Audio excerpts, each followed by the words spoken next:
sí, vamos a abrir nuestras Biblias en Romanos. Romanos capítulo 9. Y les voy a contar una, pues como una confesión.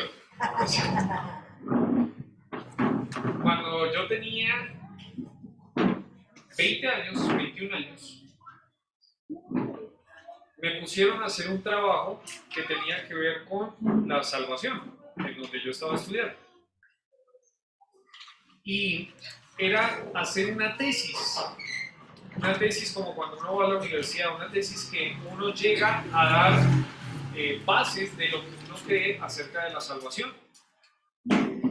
Y me puse a estudiar este capítulo 9 de Romanos y yo quedé más confundido, quedé achantado, no quería comer, no presenté mi examen, no presenté la tesis y perdí la única materia que perdí en el instituto todo el tiempo que estuve, fue soteriología.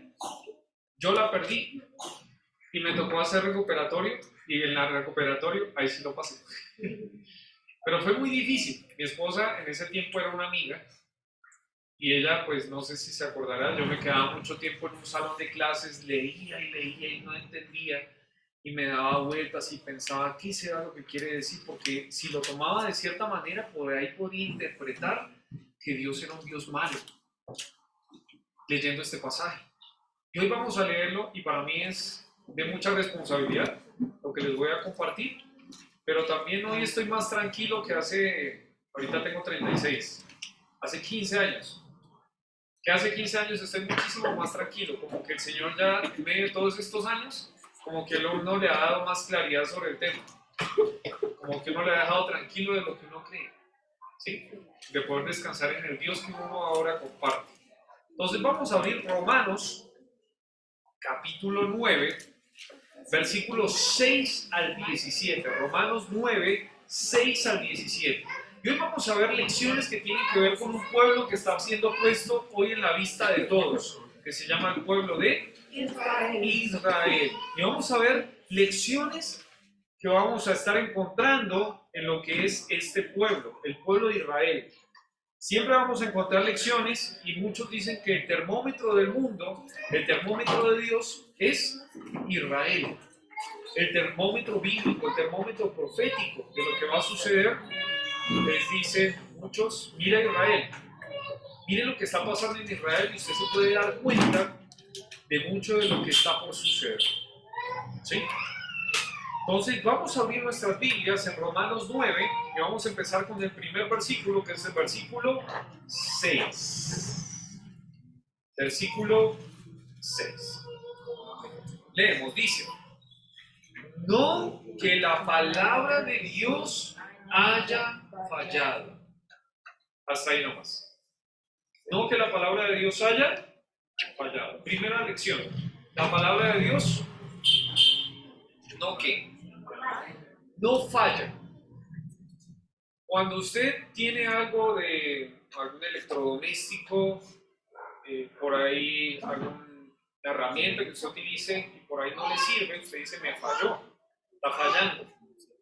¿Sí? Un computador, un celular, que usted llegue como que quiera hacerla así y ya no le anda, está fallando. Pero acá la palabra que utiliza la Biblia en cuanto a fallar es que ya como que se cayó, como que ya no sirve como antes, que está sin efecto. Entonces estamos diciendo, como que dice ahí la Biblia, que pareciera que la palabra de Dios, algunos dicen que está sin efecto, que ya no tiene poder, que se cayó. Como que uno la tenía bien arriba y ahora está en el piso. Y acá llega y dice Pablo que la palabra de Dios no falla. La pregunta es, ¿por qué dice eso? ¿Por qué llega y dice que la palabra de Dios no falla? ¿Por qué le salió eso de su corazón compartirlo acá? Y si nosotros volvemos a versículos antes, nos vamos a encontrar el versículo 3. El versículo 3 dice: porque deseara yo mismo ser anatema, separado de Cristo por amor a mis hermanos, los que son mis parientes según la carne, que son israelitas. si usted recuerda, la semana pasada nosotros habíamos dicho que aunque el pueblo de Dios, el pueblo de Israel es un pueblo bendito, ahora Pablo llega y dice que es un pueblo que era anatema.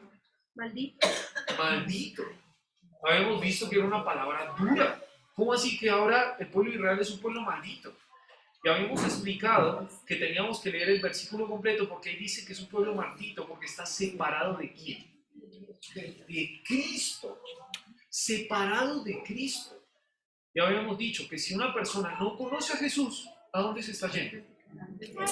Al infierno. Por lo tanto, esa es una persona maldita. ¿Qué es maldito? Maldito no es una grosería, era algo que se dedicaba para destrucción. Esto está dedicado para destruirse. Está diciéndose el pueblo judío, si no cree en Cristo, está dedicado para la destrucción. Y entonces, cuando llega ahora el versículo 6, dice, no que la palabra de Dios haya fallado. El pueblo de Israel siempre usted lo va a encontrar en la Biblia.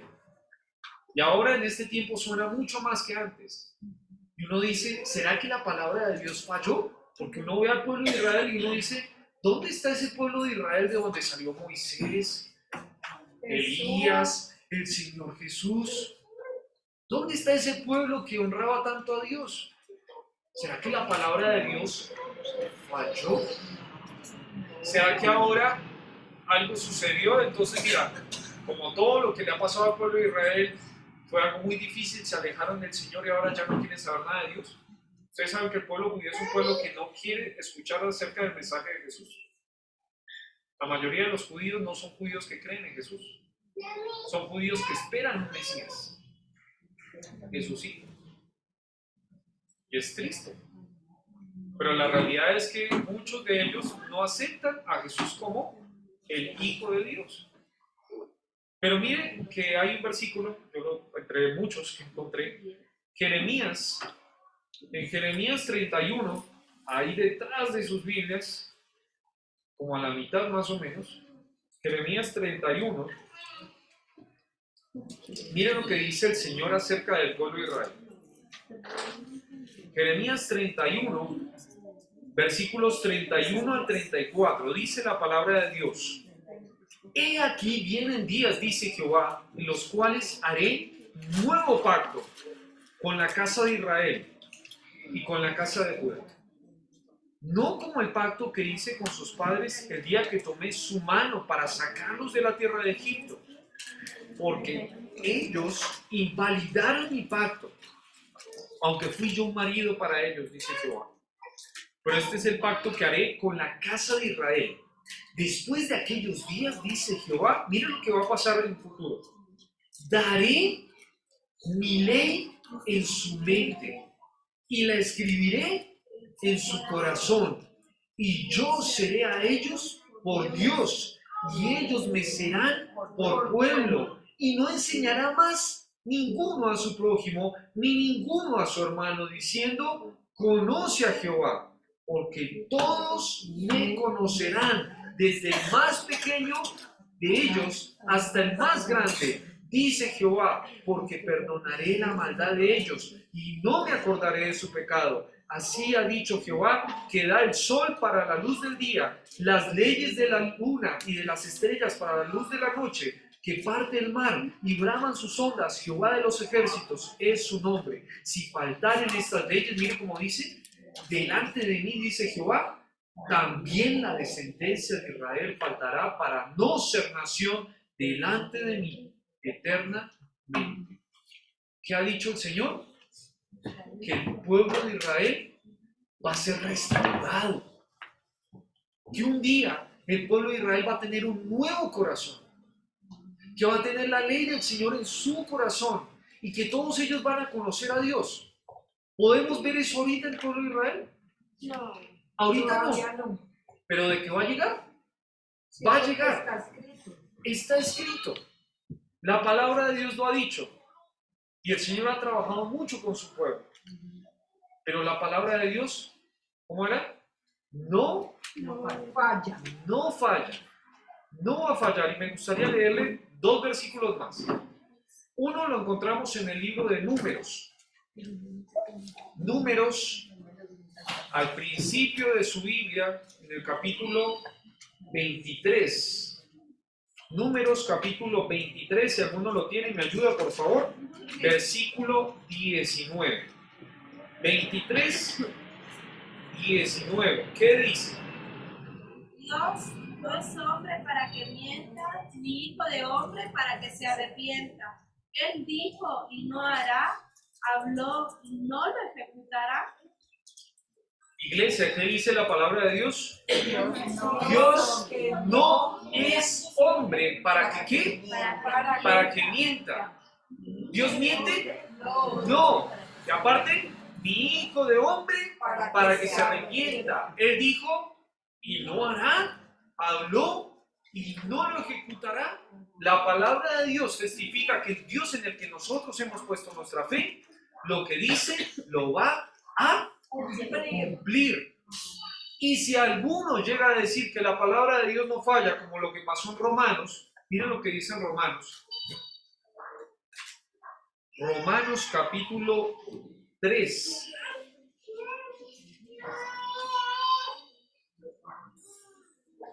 Versículo 8. Romanos 3:8. Miren lo que decían las personas en el tiempo de Pablo. ¿Y por qué no decir, como se nos calumnia, y como algunos cuya condenación es justa, afirman que nosotros decimos, hagamos males para que vengan bienes? La palabra de Dios dice que nosotros debemos ser malos para que nos vengan cosas buenas. No, nunca. Y pareciera de que en este tiempo las personas que hacen cosas malas muchas veces les va bien. ¿Ha escuchado alguna vez alguna persona que le dice, no, es que desde que yo me volví cristiano todo me sale mal? Sí, ¿Escuchado alguna vez eso? sí. ¿Saben? Es un concepto de entender que es que a usted le vaya bien y que a usted le vaya mal. Usted puede tener la plata de este mundo, todo lo que usted quiera. Tener casa, tener carro, tener perro, tener todo. Pero si usted no tiene a Dios, la Biblia dice, usted no tiene nada. El que quiera ganar este mundo va a perder todo. Pero el que pierda su vida por causa de mí va a hallar la vida. Estas personas piensan de que la palabra de Dios ha fallado, porque pareciera de que a los malos les va bien y a los buenos les va mal.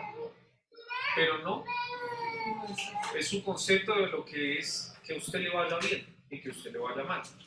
La Biblia dice, si usted tiene sustento y abrigo, esté contento con eso. ¿Tiene usted sustento y abrigo? Amén. Entonces la palabra de Dios no falla. Y un día, por la gracia del Señor, dice que le ha preparado un lugar de oro, a colmo, para usted, para que usted tenga allí su hogar. La palabra de Dios no falla. Usted puede descansar en la palabra de Dios. ¿Sí?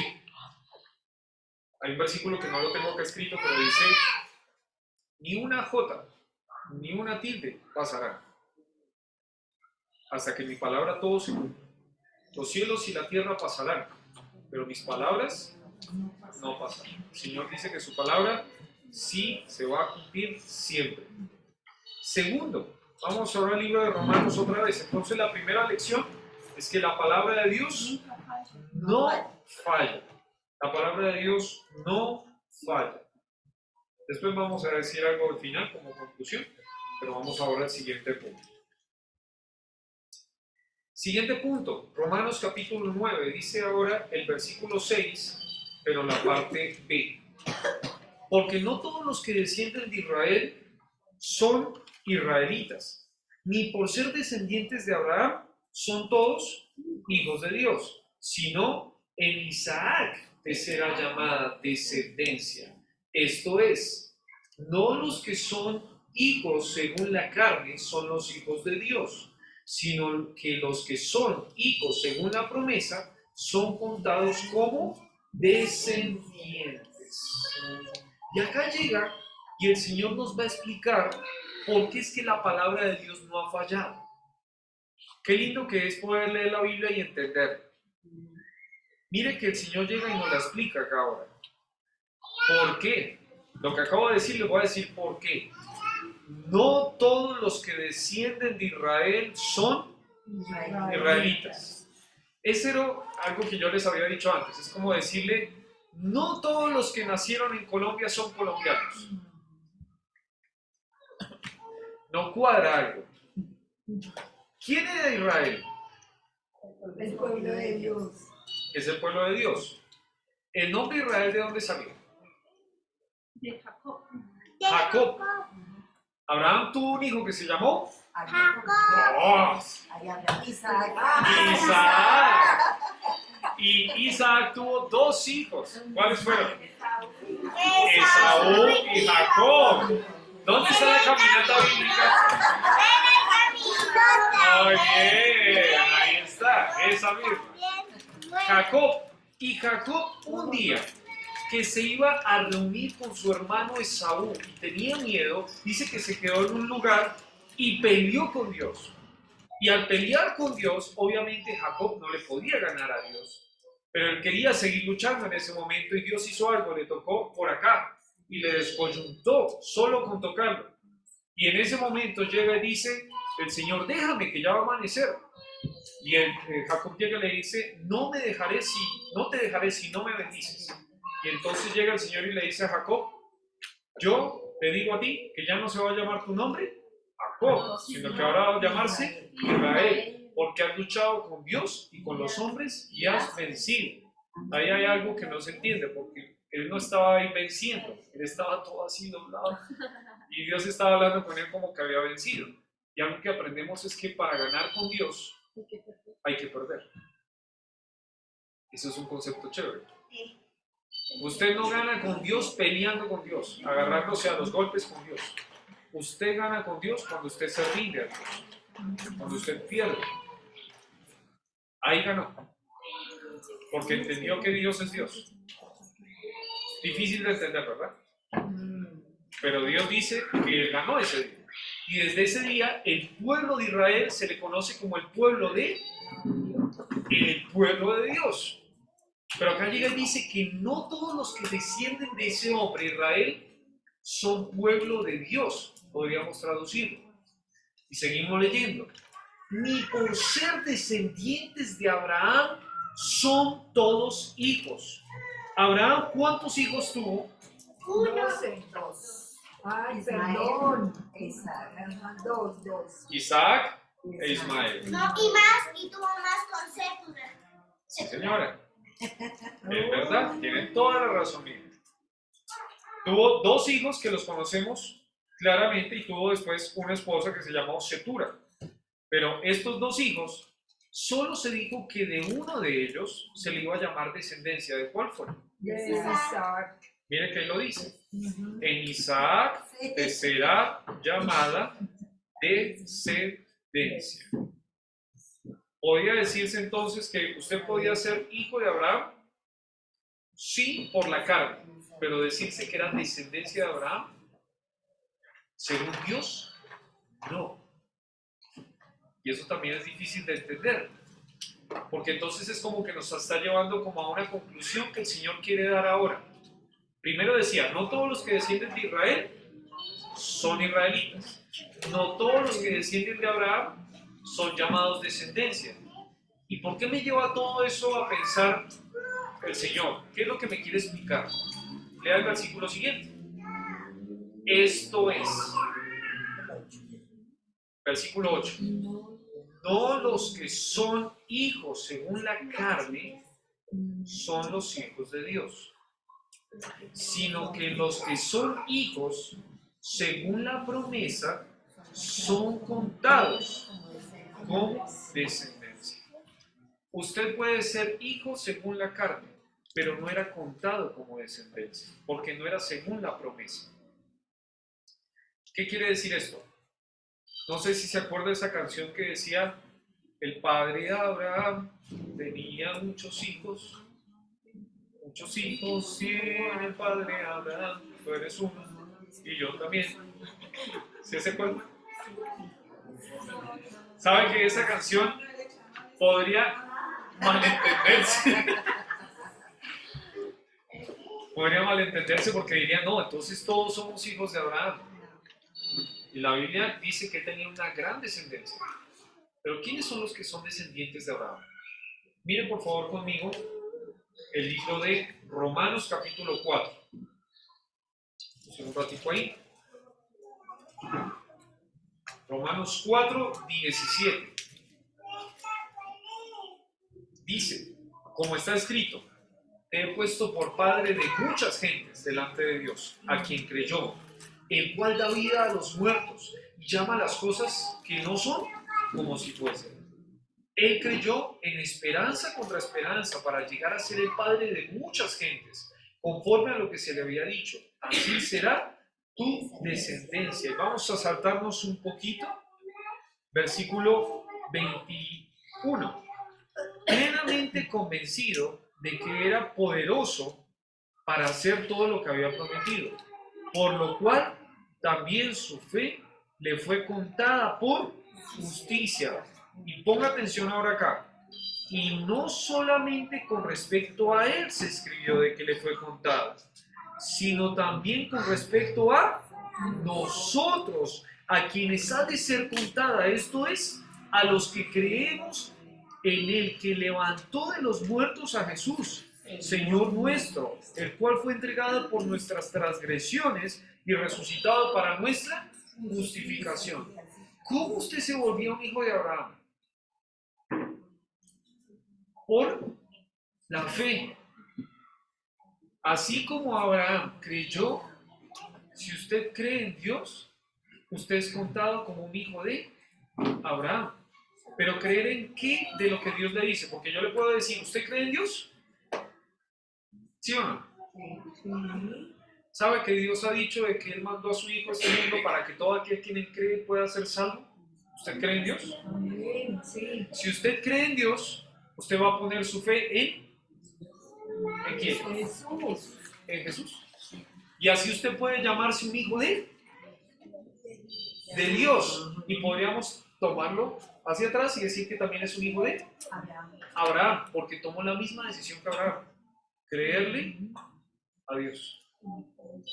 Usted le creyó a Dios y así fue contado como un hijo de Abraham. No era solo aquel que nacía de sangre de Abraham, que se le puede llevar ahí una línea de la tribu, a ver cuál era la tribu de Abraham. No, era porque usted creyó igual que Abraham. Y aquel que también es israelita se le cuenta de la misma manera. No todos los que son israelitas, que son judíos, son contados como pueblo de Israel. Son aquellos que han confiado en Jesús como su Salvador. ¿Difícil de entender? Yo leía un comentario que decía, eso se parece mucho a lo que pasa en una iglesia. No todos los que vienen a la iglesia son cristianos, ¿sabía? ¿Usted puede venir a la iglesia? Sí. ¿Pero ser cristiano? No necesariamente. Usted puede ser hijo del pastor, hijo del líder, hijo de aquel, hijo de esta familia, pero eso no significa que usted sea cristiano. No significa eso. Porque ser cristiano tiene que ver con que usted puso su fe en Cristo. Es diferente. Entonces acá hablamos de hijos según Dios. No hijo como el que usted cree, ¿no? Porque uno diría, entonces todo Israel va a ser salvo. No. En este momento no, un día va a llegar un momento en que todos van a poner su fe en Cristo y todos van a ser salvos.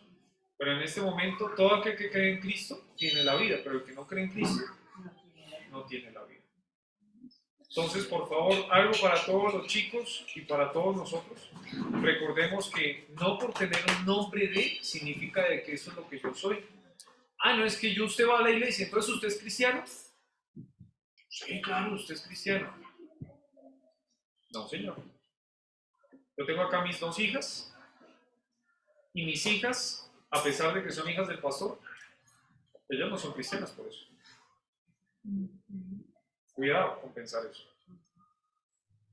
Ellas necesitan tener una relación personal con Cristo para ser cristianas, para ser hijas de Dios. Es una lección que estaba enseñándoles Pablo a la iglesia en ese tiempo. Y una más, y con eso terminamos, y es la más difícil de todas. Ya aprendimos que la palabra de Dios no falla. Segundo, de que hay hijos, pero hijos de Dios en realidad, hijos por la promesa. Y tercero, vamos a hablar un tema que es el tema de la elección. Y en este tema nos vamos a quedar hoy y la próxima semana. Porque es un tema muy difícil, muy difícil. Pero es un tema muy lindo. Usted lo puede entender de una manera que sea de bendición para su vida. ¿Qué es la elección?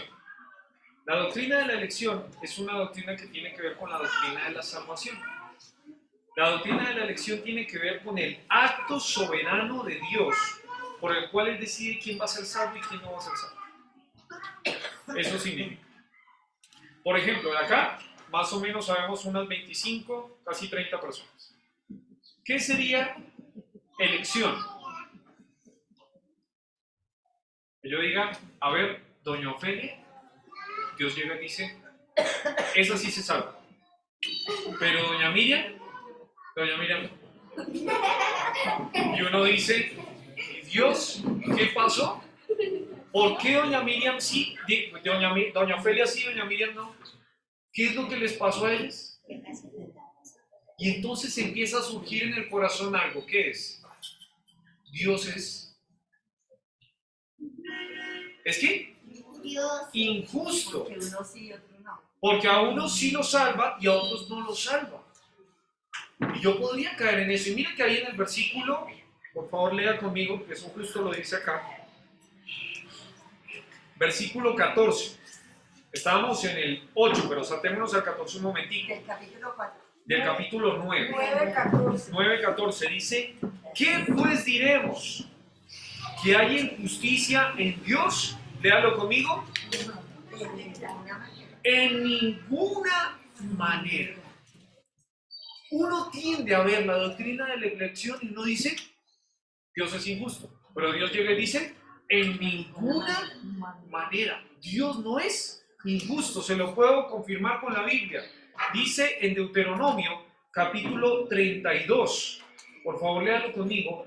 Deuteronomio, capítulo 32.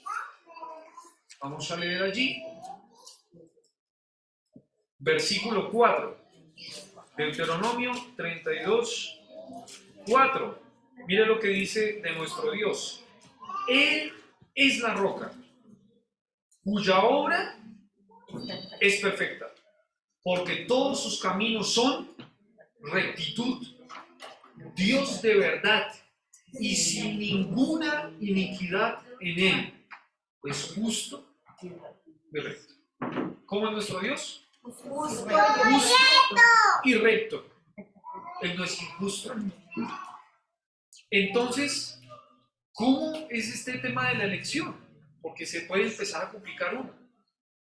¿Cuál es el único requisito bíblico? María José, ¿dónde está? ¿Está por ahí? María José. ¿Cuál es el único requisito bíblico para bautizarse, María José?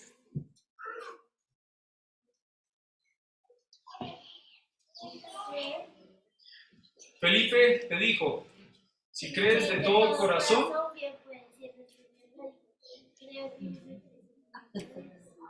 ¿cuál es el único requisito bíblico para bautizarse? Creer. ¿Y cuál es el único requisito bíblico para ser siervo? Hay que bautizarse. Hay que venir todos los días a la iglesia. Hay que saberse toda la Biblia de memoria. No, ¿qué es lo que hay que hacer? Aquel que cree en Cristo tiene la vida. Punto y aparte, se acabó. Yo no necesito hablar más porque la Biblia dice así es. Y acá lo que estamos compartiendo es la Biblia. Entonces, aquel que cree en Cristo es salvo. ¿Cómo hace Dios entonces para elegir quién se salva y quién no se salva? el que cree. El que cree, ¿El que qué? cree. El que cree. La elección de Dios tiene que ver con lo que Dios ha dicho desde el principio. Cree en el Señor Jesús. Cree en el Señor Jesucristo y serás salvo. Punto. Se acabó. ¿Cómo hago yo? Yo a veces hacía este ejemplo. Por ejemplo, usted va a jugar fútbol. A mí me gusta jugar fútbol. Yo llego, a ti también, eso. Yo llego y quiero armar mi equipo de fútbol. Yo puedo poner los requisitos que yo quiera para los que van a jugar en mi equipo, ¿verdad? Que sea uno que me sirva de arquero, otro que me da el gol, otro que... ¿Cómo vas a hacer? Otro que esté ahí tapando. Yo pongo mis requisitos. ¿Será que Dios deja de ser soberano porque Él pongo un requisito para poder elegirlo a usted? No. No. Él sigue siendo totalmente soberano y el requisito que Él ha puesto es creer en quién. Creer en Cristo como su Salvador. Y qué hermoso. Porque esa doctrina entonces nos tiene que animar, no nos tiene que desanimar. Nos tiene que ayudar a ver un Dios justo, no ver un Dios injusto. Un Dios tan justo que a pesar de que nosotros seamos tan malos, tiene misericordia de nosotros. Aquel que cree en Cristo es un elegido de Dios. Y vamos a leer un poquito más, por favor. No vamos a desarrollarlo así con todo el detalle, pero veamos un poquito lo que dice aquí. Dice, va a empezar a hacer ejemplos. Versículo 9. Porque la palabra de la promesa es esta. Por este tiempo vendré y Sara tendrá un hijo. Y vamos a sacar algunos puntos que tienen que ver con la lección aquí. Acá llega y dice que Sara iba a tener un hijo. ¿Y ellos en qué confiaban? La promesa. En la palabra de Dios, en la promesa que Dios había dicho. En este tiempo vendré. Se había dicho más o menos un añito atrás. En este tiempo vendré y Sara tendrá un hijo. ¿Saben en qué se basa la elección? En la palabra de quién. De Dios. En la palabra de Dios. La lección que nosotros vemos en la Biblia tiene que ver con que Dios ha puesto su palabra. Él ha dicho que usted, si cree en Cristo como su Salvador, va a ser salvo. Está basada en la palabra de Dios. Uno más, por favor, vaya leyendo un poquito más para abajo. Mira ahora lo que dice, otro ejemplo. Y no solo esto, sino también cuando Rebeca concibió de uno, de Isaac nuestro padre, pues aún no habían nacido, ni habían hecho ni bien ni mal, para que el propósito de Dios conforme a la elección se permaneciese, no por las obras, sino por el que llama, se le dijo, el mayor servirá al menor, como está escrito, a Jacob amé, mas a Esaú aborrecí. ¿Se acuerda de eso? Yo estoy tratando de hacérselo lo más fácil para que usted me entienda. Una mujer que se llamaba Rebeca. ¿Quién era Rebeca? ¿La esposa de quién? De Isaac. De Isaac. Dios le había dicho, vas a tener dos hijos que se estaban peleando ahí en su vientre, ¿se acuerdan? Y el Señor llega y le dice, el mayor servirá al menor. Pero acá el Señor llega y utiliza esto para decirnos, acá no tenía que ver con que ellos hubieran hecho bien ni mal, ni siquiera habían nacido. Pero el propósito de Dios permaneció allí con la elección que hizo. Y eso me habla de algo que nosotros ya habíamos visto antes. Dios sabe lo que va a ocurrir desde mucho tiempo antes de que suceda, ¿verdad? ¿Cómo se llama eso? Hay una palabra rara que yo les había explicado. Una que era proginosco.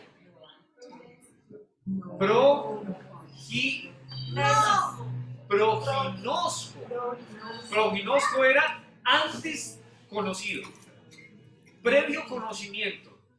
Eso se llama omnisciencia, que lo pudiéramos colocar. Dios ya sabe lo que usted va a hacer el próximo año. Sí. ¿Sabe si usted se va a casar? Sí. Ah. ¿Sabe si usted va a morir en unos días? Él ya sabe todo. Y sabe que otro de los puntos claves de la elección es ese, que Dios ya sabe todo. Él no tiene que pedirle cuentas a nadie para que le diga, a ver, ¿será que Sofía algún día va a conocer a Cristo? Yo puedo suponerlo, yo sé que ella ya conoce a Cristo, pero el Señor ya lo sabía desde hace cuánto. Desde antes de nacer. Desde que antes que tú nacieras, Él ya sabía todo. Y la elección también se basa en eso, en un Dios que ya sabe todo. Yo no sé todo, pero Él sí. Antes que tú hubieras hecho bien ni mal, el Señor ya sabía lo que iba a pasar con tu vida. Y eso es algo que también fundamenta la doctrina de la elección. Pero vamos a ver una más porque ya estoy muy tarde.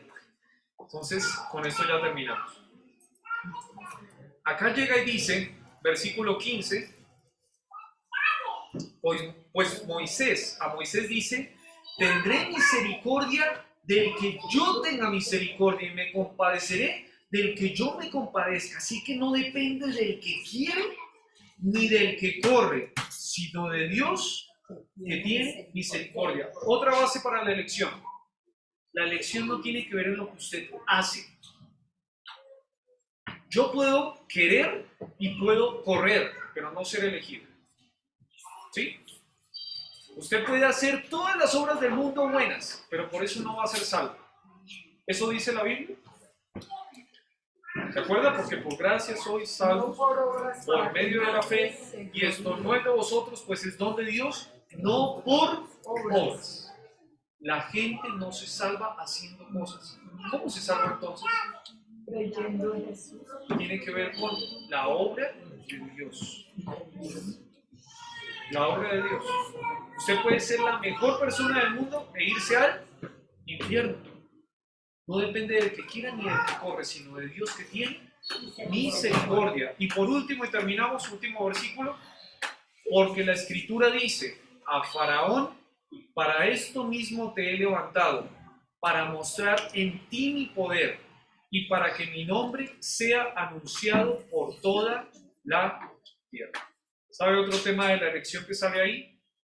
La elección que Dios hace es para que su nombre sea puesto en alto, para que sea anunciado por toda la tierra. Y me llama mucho la atención porque acá toma el tema de Faraón. ¿Se acuerda de Faraón? ¿Faraón fue un hombre bueno o un hombre malo? Un hombre muy duro. ¿Y sabe qué hizo Dios con este hombre? A pesar de que sea un hombre impío, malo, Dios igual lo utilizó. ¿Para qué?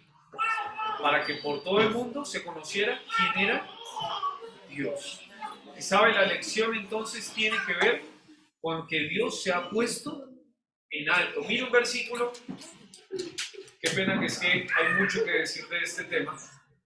Mira un versículo que está en el libro de Proverbios, capítulo 16. Proverbios 16, versículo 4, dice: todas las cosas ha hecho Jehová para sí mismo, y aún al impío para el día malo. Interesante versículo que si usted no lo entiende se va a confundir. Pero la idea es, Dios no hizo a nadie malo, pero utiliza incluso a los malos para sus propósitos. Dios utiliza personas perversas, corruptas, que no quieren hacerle caso a Él, para mostrar que Él es grande, que Él es poderoso. Él utiliza todo. Todos fuimos creados para poder dejar el nombre del Señor en alto, y Él lo va a observar. Así usted no lo quiera, lo va a utilizar para eso. Entonces, yo no quiero complicarle la vida a usted con este tema, pero quiero explicárselo. Porque por ahí andan voces que salen y que van a empezar a decir que Dios es un Dios injusto, o que le van a presentar un Dios que elige así. Ella sí, ella no. Él sí, él no. ¿Y por qué? Dios no dice que es así. ¿Él lo puede hacer? Sí lo puede hacer. Y lo vamos a leer la próxima semana. Él lo puede hacer porque Él es Dios. Pero que Él lo hace así, Él no hace así. Él ha dado su voz para que todo aquel que en Él cree pueda ser salvo, no se pierda, mas tenga vida eterna. ¿Sí?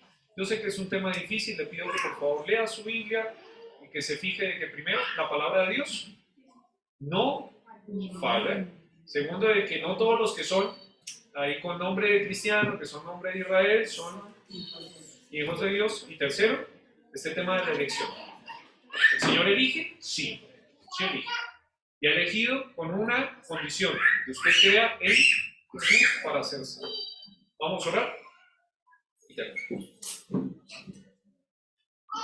Padre, gracias por este tiempo, gracias Señor por su palabra, gracias Padre porque usted nos regala este texto precioso, pero también nos llama a nosotros a estudiar la Biblia. Porque mucha gente empieza a decir cosas que hacen que usted sea puesto como un Dios injusto, un Dios corrupto. Que pareciera que tocará hacer algo para que usted nos elija. Pero usted nunca ha dicho eso. Nadie es digno. Todo lo contrario, todos somos pecadores. Pero usted ha puesto en su divina gracia que todo aquel que en él cree, en Cristo pueda ser salvo. Y damos gracias por esto. Porque a pesar de lo que nosotros somos, podemos llegar a ser salvos. Gracias por Jesús. Damos gracias, Señor, también porque aprendemos de que no todo el que viene a la iglesia es cristiano, se va a ir al cielo. Eso no es así. Es aquel que ha confiado en Jesús como su Salvador.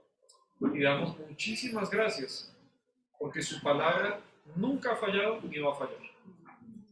No hemos visto todo lo que tiene que ver con este tema, pero damos gracias porque lo poquito que podemos leer aquí, usted nos dice que usted nunca va a fallar a su palabra. Que usted no es un Dios que incumple, todo lo contrario. Lo que usted dijo, así va a ser. Y pensamos en el pueblo de Israel y lo que está sucediendo en este tiempo, nos ayuda como a aprender un poquito más de alarma y poder estar atentos para lo que está sucediendo, Señor. Sabemos que usted va a venir el día y la hora que usted diga. Podemos tener también en cuenta, Señor, lo que está sucediendo y poder estar apercibidos, haciendo lo que nos toca hacer, que no dejemos de compartir a las personas de que en Cristo hay vida. Gracias por este tiempo, en el nombre del Señor Jesús. Amén.